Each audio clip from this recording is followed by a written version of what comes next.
बात है 1577 एडी की, जब पर्शिया से एक कारवां हिंदुस्तान की तरफ आ रहा था अपनी किस्मत को आजमाने। उस कारवां में थे मिर्ज़ा गयास बेग और उनकी बेगम असमत बेगम और उनके बच्चे। उस टाइम उनकी मुलाकात हुई मलिक मसूद से, जो कि एक मर्चेंट थे। उन्होंने कहा कि उनके अकबर के दरबार में कुछ कनेक्शंस हैं और वो उनकी नौकरी वहाँ लगवा सकते हैं। तभी उसी दौरान 1577 में मेहरुनिसा का जन्म हुआ। उसके बाद वे हिंदुस्तान आए और मलिक मसूद ने अपने वादे के अनुसार उनकी नौकरी अकबर के दरबार में लगाई। वहाँ से वो दीवान बने और फिर उनको एक टाइटल मिला इत्मत उद्दौला का। वो वहाँ पे नौकरी कर रहे थे और साथ ही साथ मेहरुनिसा धीरे धीरे बड़ी हो रही थी। उनको काफ़ी ज्ञान था अरबिक लैंग्वेज का, पर्शियन लैंग्वेज का। उनको आर्ट में, डांस में, क्राफ्ट में काफ़ी ज़्यादा इंटरेस्ट था और वो काफ़ी ज़्यादा ज़हीन औरत थी। तो 1594 में जब वे 17 साल की हुई तो उनका निकाह अली कुली से पढ़वाया गया। अली कुली को बाद में शेर अफ़गान का टाइटल दिया गया क्योंकि वह जहांगीर के और अकबर के काफ़ी वफ़ादार साबित हुए और उन्होंने काफ़ी बार उनको बचाया। लेकिन अफ़सोस की बात यह रही कि कुछ टाइम के बाद शेर अफ़गान की मौत हो गई। शेर अफ़गान के साथ मेहरुनिसा को एक बेटी भी थी जिसका नाम था लाडली बेगम।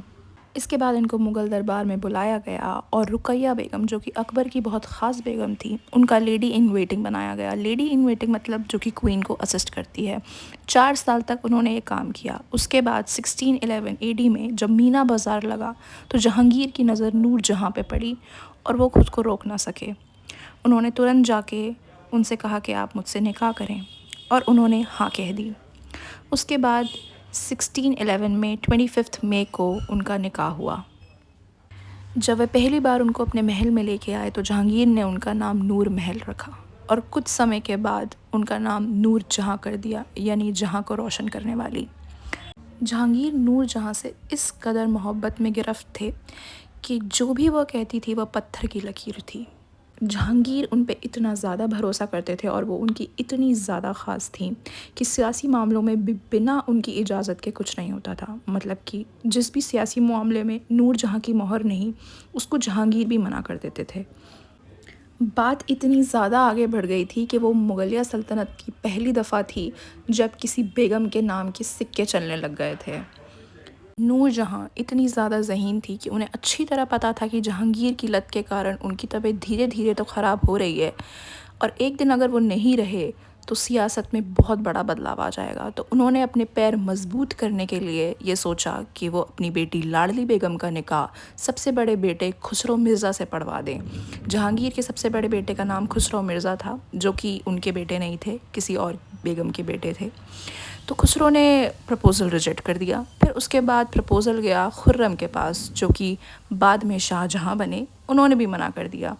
फिर उसके बाद शहरयार मिर्ज़ा के पास प्रपोज़ल गया और उन्होंने हाँ कर दी।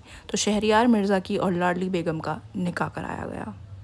नूर जहाँ का सियासत में अपने कदमों को मजबूत करना और जहांगीर के ऊपर हावी हो जाना खुर्रम को बिल्कुल पसंद नहीं आ रहा था। तो 1622 में खुर्रम ने अटैक किया, लेकिन उस अटैक का कुछ हो नहीं पाया क्योंकि उसे नेगोशिएशन के थ्रू, ऐसा कहा जाता है, कि रोक दिया गया था। फिर 1626 में किसी काम के सिलसिले में कश्मीर जाते हुए जहांगीर को बीच में किसी ने रोक लिया और उनका नाम था मोहब्बत खान।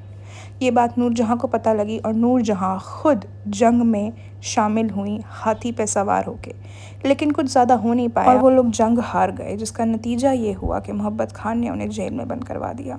लेकिन उनकी नाक के नीचे से जेल में भी उन्होंने एक आर्मी तैयार करी और वहाँ से जहांगीर को छुड़ा के भाग ले गई। लेकिन किस्मत को कुछ और ही मंजूर था। 1 साल बाद 1627 में जहांगीर की मृत्यु हो गई। उसके बाद उन्होंने शहरयार मिर्ज़ा के साथ, जो कि उनके सन इन लॉ थे, उनके साथ मिलके उन्होंने खुर्रम के ख़िलाफ़ एक आर्मी तैयार करी। पहले बार में तो ऐसा लग रहा था कि जैसे वो लोग जीत जाएंगे, लेकिन जीत बाद में खुर्रम की हुई और इस तरह से वह खुर्रम से शाहजहाँ बने। बाय द वे, आपको एक बात जान के बहुत ज़्यादा हैरानी होगी कि इस जंग में नूरजहाँ के ख़िलाफ़ उनके खुद के सगे भाई असफ़ खान थे, जिनकी बेटी बाद में मुमताज़ महल थी और मुमताज़ महल की शादी बाद में शाहजहाँ से हुई थी, ये हम सभी जानते हैं। लेकिन ज़रा सोच के देखिए कि अपनी ही बहन के ख़िलाफ़ सियासत बहुत बड़ी चीज़ होती है, नहीं?